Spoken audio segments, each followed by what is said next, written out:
नमस्कार, आप सभी का बहुत बहुत स्वागत है। आप देख रहे हैं विपक्ष ऑलवेज बेदम। मैं हूं परवीन शेख। संसद के मॉनसून सत्र में गतिरोध जारी है।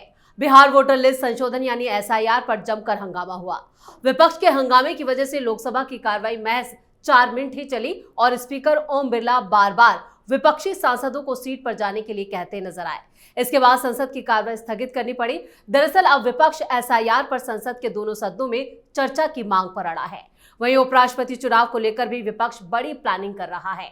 उपराष्ट्रपति पद के लिए 9 सितंबर को चुनाव कराया जाएगा। चुनाव आयोग 7 अगस्त को इसकी अधिसूचना जारी करेगा और नामांकन दाखिल करने की अंतिम तारीख 21 अगस्त तय की गई है। वोटिंग और नतीजे 9 सितंबर को ही जारी होंगे।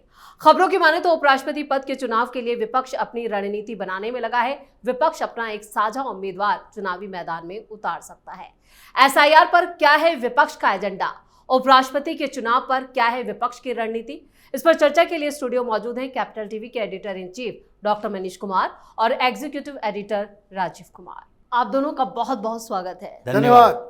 एसआईआर को लेकर राहुल गांधी से लेकर तमाम विपक्षी नेता जो हैं वो लगातार चुनाव आयोग का अपमान कर रहे हैं, संसद का अपमान कर रहे हैं। क्या है इसके पीछे एजेंडा? देखिए, क्या एजेंडा क्या रहेगा? वो एक कहावत है, हाथी चले बाजार और ढाढ़स भौंके हजार। इन्होंने पार्लियामेंट चलने नहीं दिया, कोई फर्क पड़ा क्या? एसआईआर का काम पूरा हो गया, लिस्ट भी बाहर आ गई। नाउ पॉलिटिकल पार्टीज के ऊपर अब यह ओनस है कि वो अगले 1 महीने में जितने फर्जी वोटर्स हटाए गए हैं उनको गलत साबित करें। भाई, आप जो वोटर्स नहीं हैं, जिनका नाम नहीं जा पाया, अभी 1 महीने का समय है ना, तो कांग्रेस पार्टी ढूंढ ढूंढ के लाए, लोगों का नाम जुड़ाए। ये तो काम आपका है ना। पॉलिटिकल पार्टीज किस लिए चलाते हो? खाली सरकार बना करके घोटाला करने के लिए, मलाई चाटने के लिए? पॉलिटिकल मोबिलाइजेशन का काम वो करते नहीं हो, संगठन बनाने का काम वो करते नहीं हो। वोटर लिस्ट तैयार करने में हर जेन्युइन वोटर, उनका नाम वोटर लिस्ट में रहे, ये काम भी, ये तो दायित्व भी पॉलिटिकल पार्टीज का है। इसलिए पॉलिटिकल पार्टीज को इस पूरे कार्य में सम्मिलित किया जाता है। आपकी रिस्पॉन्सिबिलिटी आप जानते नहीं हो। दुनिया भर की रिस्पॉन्सिबिलिटी जो है वो इलेक्शन कमीशन, ये इलेक्शन कमीशन वो। अब तो वेबसाइट पे आ गया सारा कुछ, कितने वोट्स कटे हैं, किस बूथ पे किसका नाम है, किसका नहीं है, कौन किसके पिता है, कौन किसके, सारी कंफ्यूजन खत्म हो गया ना। 65 लाख के आसपास नाम काटे गए हैं। अभी तक आप 65 केस नहीं सामने ला पाए कि जो गड़बड़ी है। वो अजीत अंजुम को भेजा था तुमने, कांग्रेस वाले ने, कि जाओ वहां गड़बड़ निकालो। एफआईआर हो गया और वहां पटना के जो रिटर्निंग ऑफिसर है उन्होंने बताया कि जो वीडियो दिखा रहा था कि भाई इसमें किसी का साइन नहीं है, ये नहीं है, वो नहीं है, और फॉर्म जमा हो रहे हैं, उसका इन्वेस्टिगेशन हुआ। भाई साइन कैसे होगा? वो मरे हुए लोगों का फॉर्म था। तो वही तो राहुल गांधी और उसके चट्टे बट्टे ही मृत्युलोक से लोगों को बुला करके साइन करवाए। भाई वहां की सरकार की तरफ से तो आ गया, वो कलेक्टर ने जो है बकायदा वो ट्वीट करके, फॉर्म दिखा करके सारी चीजें आपको सामने रख दी। फिर कहां गए ये लोग? फिर करना था ना स्टोरी, फिर आपको करना था कि नहीं नहीं नहीं वो कलेक्टर गलत बोल रहा है। जो आपने दिखाया सामने ला करके रख दिया। तो देखिए, बिहार में एसआईआर तो हो गया। अब 5 तारीख को कोर्ट में भी सुनवाई है। अब कोर्ट के सामने तो इलेक्शन कमीशन ने कह दिया कि हुजूर हमने तो सब डाल दिया। अब ये लोग जो आए हैं, अब इनकी जिम्मेदारी है कि जिसका इनको लगता है कि भाई नाम नहीं डाला गया है, वो फॉर्म भरवाएं, डलवाएं। तो फिर ये राहुल गांधी 2 सप्ताह से कर क्या रहे थे पार्लियामेंट के अंदर? ये रोज एसआईआर ऐसे फाड़ो, ऐसे डस्टबिन में डालो, ये करो, वो करो, ये किस लिए कर रहे थे भाई? आपकी सारी एक्सरसाइज औंधे मुंह जाकर के गिर गई है। इलेक्शन कमीशन ने साफ कहा, और ये अच्छी बात नहीं है, लेकिन कहना ज़रूरी है, कहना पड़ेगा। मुझे तो लगता है कि एफआईआर लॉन्च कर देना चाहिए राहुल गांधी के खिलाफ। कि इलेक्शन कमीशन को ये कहना पड़ा कि जो एलओपी है वो तरह तरह की अफवाह उड़ा रहा है, उसकी बातों पर ध्यान नहीं देना है। तो ये कहानी चल रही है। बिल्कुल, एसआईआर पर सड़क से संसद तक हंगामा विपक्ष कर रहा है, लेकिन चुनाव आयोग पर क्या जिस तरह से ये पूरा मामला सामने आया है, चुनाव आयोग ने अपनी तैयारी पूरी कर ली है, लेकिन कोई फर्क पड़ नहीं रहा है। फर्क कैसे पड़ेगा? हंगामा हो ही नहीं रहा। किस जगह पर हंगामा दिखाई पड़ रहा है? ये विपक्ष का। संसद के अंदर हो हल्ला मचाने के लिए एसआईआर की प्रक्रिया ही नहीं, कोई भी प्रक्रिया के ऊपर ये हो हल्ला मचाते हैं। तो संसद के हंगामे का असर संसद में पड़ता है और वो असर दिखाई पड़ रहा है।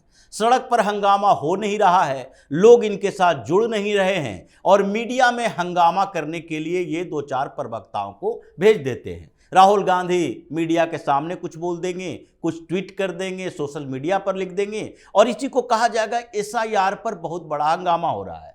जैसे विपक्ष की बात आपने कही कि विपक्ष हंगामा कर रहा है, तो एसआईआर की प्रक्रिया पर संसद में चर्चा हो, इसके लिए कांग्रेस ने इनिशिएटिव लिया और एक लेटर दिया। लेकिन स्पीकर के पास जो लेटर पहुंचा उसमें केवल 8 पार्टियां शामिल थी जिसने हस्ताक्षर किए थे। तो क्या विपक्ष में 8 ही पार्टियां बैठी हुई है? विपक्ष में तो कम से कम 34 से 35 पार्टियां हैं और उसमें इन लोगों ने इंडी अलायंस जब बनाया था तो उस समय कहा हमारे इंडी अलायंस में 28 पार्टी है। मान लेते हैं उस 28 पार्टियों में से टीएमसी उसी के दौरान बाहर हो गई, लेकिन उस समय भी इंडी अलायंस में मायावती नहीं थी, वाईएसआरसीपी नहीं थी, उसके बाद बीजू जनता दल नहीं थी। ये सब ठीक ठाक पार्टियां हैं जो अपने अपने स्टेट में कभी सरकारों में रही है, कभी कम कभी ज्यादा हो सकता है। इसके अलावा बहुत सारी ऐसी पार्टियां हैं जो कि इंडी अलायंस का हिस्सा थी लेकिन आज नहीं है जी। 28 में से 8 पार्टियां हैं जो एसआईआर की प्रक्रिया के मुद्दे पर आपको चर्चा के लिए सदन में एक लेटर जारी कर रही है। उसके बाद जब आप सुप्रीम कोर्ट जाते हो तो आपके पास 10 पार्टियां और 2 एनजीओ होते हैं। ऐसा तो नहीं है कि 40 पार्टियों ने कर दिया, 35 पार्टियों ने कर दिया। मायावती की पार्टी क्या सुप्रीम कोर्ट गई है? नहीं गई है। तो ऐसे में यह सवाल तो उठता है कि क्या विपक्ष पूरी तरह से एकजुट है एसआईआर की प्रक्रिया के खिलाफ? यह केवल कांग्रेस और उसके इर्द गिर्द की कुछ पार्टियां जिसे लगने लगा है कि अब हमारा नंबर आने वाला है, हमारे स्टेट में तो ज्यादा फर्जीवाड़ा है, जैसे तृणमूल कांग्रेस, ममता बनर्जी को यह पता है क्योंकि वहां प्रक्रिया शुरू हो गई। ये इधर बिहार में चल रहा है और उधर पश्चिम बंगाल में भी चल रहा है। ये पश्चिम बंगाल में रुका हुआ नहीं है। 11 डिस्ट्रिक्ट का लिस्ट पहले खेप में जारी हुआ है और वहां के जो सीईओ हैं, इलेक्शन ऑफिसर, उन्होंने 11 डिस्ट्रिक्ट का लिस्ट जारी करके कहा यहां पर मैदान में उतर जाओ, जितने पुराने वोटर लिस्ट हैं उसको अपलोड करो और उसमें क्वेरी करना शुरू कर दो। अभी ग्राउंड पर काम करना बाद में शुरू करेंगे, पहले पेपर वर्क कंप्लीट कर लेते हैं जो पिछले चुनावों में कब से कब तक, वहां तो और 2001 की बात चल रही है, बिहार में 2003 के बाद है, वहां पर 2001 के बाद की बात चल रही है कि 2001 के बाद वो जो डेडलाइन तय किया जाएगा 2001 तय किया जाएगा। तो ये जो कुछ पार्टियां परेशान है वही हंगामा क्रिएट करने की कोशिश कर रही है और कोशिश में नाकाम इसलिए है क्योंकि लोग साथ नहीं दे रहे, इनसे भ्रमित नहीं हो पा रहे, ये भ्रमित करने की कोशिश कर रहे हैं। भाई इलेक्शन कमीशन ने जब एक एक डाटा स्पष्ट तरीके से दिया, सब लोगों को पता है, गांव-गांव में, अपने मोहल्ले में सब लोग जान रहे हैं कि देखो ये फलना आदमी जो था ये अपने घर में ताला लगा के ये बैठा हुआ है गुजरात जाके, मुंबई जाके, और वोटर लिस्ट में इसका नाम अभी भी है। ये सबसे ज्यादा कंप्लेन उनके आसपास के लोगों का आता है। ये राशन कार्ड में भी यही आया, बीपीएल कार्ड में भी यही आया कि देखो मेरे बगल वाला पक्का मकान बनाए हुए है और बीपीएल सूची में नाम दायर किए हुए रखे हुए हैं। तो वोटर लिस्ट सुधार में उन्हीं लोगों ने कंप्लेन किया, अब वो तुम्हारे साथ क्यों जाएंगे? तो जो ये परसेप्शन क्रिएट करने की कोशिश कर रहा है कि नहीं नहीं इस पर विपक्ष एकजुट है, वो है नहीं। दूसरे तरीके से कि लोग हैं जो परेशान हैं, वो है नहीं। अगर लोग परेशान नहीं हैं तो इन लोगों ने जो एसआईआर पर हंगामा करने की कोशिश की है, उस कोशिश के बाद ये जो लोग इनको वोट देते थे वो भी अब देने से रहेंगे, वो भी नहीं दे पाएंगे, क्योंकि बिहार में तो सरकार काम कर रही है और इन लोगों को चुनाव प्रचार करना चाहिए, ये हंगामा कर रहे हैं। तो सरकार के पास तो अथॉरिटी है घोषणाएं करने की, काम करने की। वो नीतीश कुमार अगर सीएम ऑफिस में भी बैठे रहेंगे तो वो अपना वोट बैंक में इजाफा करते रहेंगे, एक एक घोषणा से, एक एक लोगों को जोड़कर। लेकिन तुम जब तक ग्राउंड में नहीं जाओगे तब तक तुम्हें पूछने वाला नहीं है। ये बड़े बड़े आरोप लगाने से चुनाव नहीं जीते जा सकते। बिल्कुल, तो विपक्ष की दिक्कतें और बढ़ने वाली। लेकिन उपराष्ट्रपति चुनाव को लेकर विपक्ष की क्या है प्लानिंग? विपक्ष की प्लानिंग तो कुछ दिख नहीं रही। विपक्ष को तो प्लान करना चाहिए था। कोई न मीटिंग हुई है, न यहाँ तक जानकारी आई है। लेकिन अगले हफ्ते कहा जा रहा है कि एक मीटिंग होने वाली है। भाई अगले हफ्ते होने वाली, तो अगले हफ्ते तो ये फैसला, हमारे पास तो ये जानकारी आ रही कि लोग कहेंगे कि भाई 423 है, उधर 313 है। राहुल गांधी अब हार की संख्या में एक और इजाफा नहीं करने वाले। 95 चुनाव हार चुके, 96 जो है बिना खामखा अपने सिर पे नहीं लेना चाहते। और अगर उठेगा भी कोई चेहरा आएगा भी तो वैसे ही थका हारा यशवंत सिन्हा जैसा टाइप का जो है चेहरा जो है आप दे दोगे, क्योंकि हारने के लिए कोई चुनाव लड़ने के लिए भी तो तैयार होना चाहिए। इसलिए खामोशी ज्यादा बढ़ती है। खामोशी ज्यादा है भाई, लड़ा देना चाहिए। सुरजेवाला जो कांग्रेस पार्टी का जो दास लोगों का जो पूरा ग्रुप है, वो राहुल गांधी उन्हीं में से किसी को चूज कर देंगे। क्यों? क्योंकि आप तो टाइम बर्बाद कर रहे हो यूजलेस चीजों में। आप पॉलिटिकिंग नहीं कर रहे हैं भाई। आपके लोगों की वजह से धनखड़ का इस्तीफा हुआ या उनको जाने के लिए कहा गया जी। क्या आपने धनखड़ का साथ दिया? धनखड़ ने इस्तीफा क्यों दिया, इसको मुद्दा बना सकते थे आप, नहीं बनाए। क्यों नहीं बना पाए?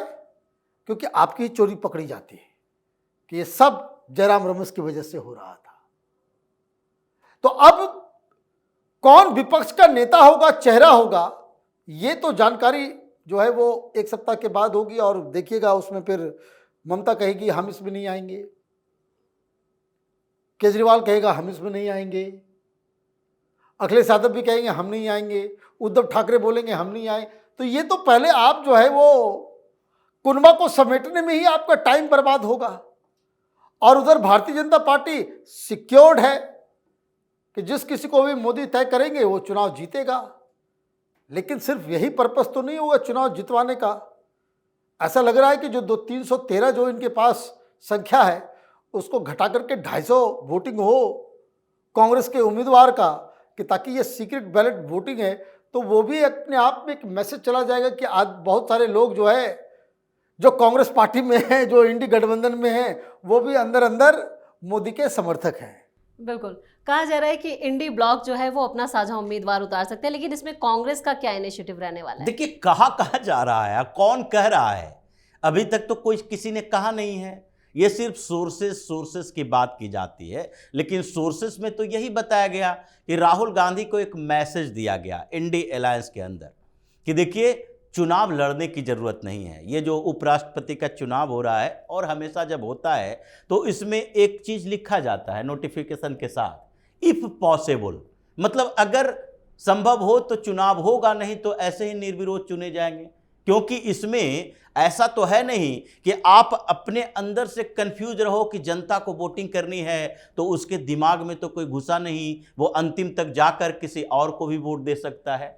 ये तो सारा काउंटेड है कि कितने आपके पार्लियामेंट्रियन हैं, राज्यसभा में कितने हैं, लोकसभा में कितने हैं, कितने एनडीए के साथ हैं, कितने इंडी अलायंस के साथ हैं। और राहुल गांधी अगर इनिशिएटिव लेंगे तो फिर उसके बाद एक और बड़ी बेइज्जती होगी। तो इंडी अलायंस के तरफ से पहले यही मैसेज दिया गया कि हमें उम्मीदवार उतारने की जरूरत नहीं है। फिर राहुल गांधी ने एक मीटिंग की, इस जगदीप धनखड़ के इस्तीफे की बात है। 10 जनपद में मीटिंग हुई थी, कांग्रेस के कुछ नेता आए थे। तो इनके सलाहकार मंडल में से कुछ नेताओं ने कहा कि देखिए शर्माने की बात नहीं है, डोंट बी शाई, हमें चुनाव लड़ना चाहिए चाहे जीते या हारे। यही सलाह दिया था स्पीकर के चुनाव में। हमें जीते हारे लेकिन स्पीकर के लिए चुनाव लड़ना चाहिए। जैसे ही कैंडिडेट खड़ा किया उसके बाद ममता बनर्जी उधर चली गई, दूसरे इंडिया अलायंस के पार्टनर उधर चले गए और फिर राहुल गांधी अंत में बचे अकेले कांग्रेस 2-4 अपने समर्थक पार्टियों के साथ। तो जैसे ही चुनाव की बात हुई तो इन्होंने कहा नहीं नहीं वोटिंग नहीं करवाएंगे, वॉइस वोटिंग हो जाना चाहिए। अब वॉइस वोटिंग क्या होती है, उसमें काउंट तो होता नहीं, ऐसे ही पता चल गया नहीं नहीं स्पीकर अब ये इंडिया अलायंस का हार चुका है। तो उसी तरह की बात है, इसमें तो वॉइस वोटिंग होगी नहीं, काउंटिंग किया जाएगा। तो अभी ये समस्या इनके अंदर है कि चुनाव लड़े या फिर सरेंडर कर दे, नहीं उम्मीदवार खड़ा करे। पिछली बार इन लोगों ने खड़ा किया था, ये कांग्रेस ने अपने आप से घोषणा कर दी, जिसको पता नहीं कौन जानता था नहीं जानता था। अभी के लोग तो समझते ही नहीं होंगे कि मार्गरेट अल्वा है कौन। और इसी बात पे ममता बनर्जी ने कहा कहां से ढूंढ के ले आए हो, अपनी मर्जी से हम तुम पार्टिसिपेट ही नहीं करेंगे। तो इस बार भी लग रहा है कि अगर सद्बुद्धि हो गई राहुल गांधी की, अगर इनके आसपास के लोगों ने इन पर फोर्स नहीं किया कि नहीं नहीं चुनाव लड़ना ही है, भगोड़ा मत बनो, तो चुनाव लड़ा जाएगा, कांग्रेस का कोई वैसा ही उम्मीदवार आएगा, नहीं तो ये लोग सरेंडर करेंगे, उपराष्ट्रपति का चुनाव होगा ही नहीं, निर्विरोध चुना जाएगा। चलिए, इस तमाम जानकारी के लिए और सटीक विश्लेषण के लिए आप दोनों का बहुत बहुत धन्यवाद। धन्यवाद। एसआईआर को लेकर राहुल गांधी से लेकर विपक्ष के तमाम नेता संवैधानिक संस्था चुनाव आयोग पर लगातार वार कर रहे हैं। मामला सुप्रीम कोर्ट में, उसके बावजूद संसद में इस पर चर्चा की मांग की जा रही है, जिससे साफ है कि विपक्ष को लगता है जैसे उसे संविधान और संवैधानिक संस्थाओं का अपमान करने का अधिकार मिल गया है। वो बार बार संसद का भी अपमान करें, जिससे जनता भी उन्हें सबक सिखाने का मन बना चुकी है।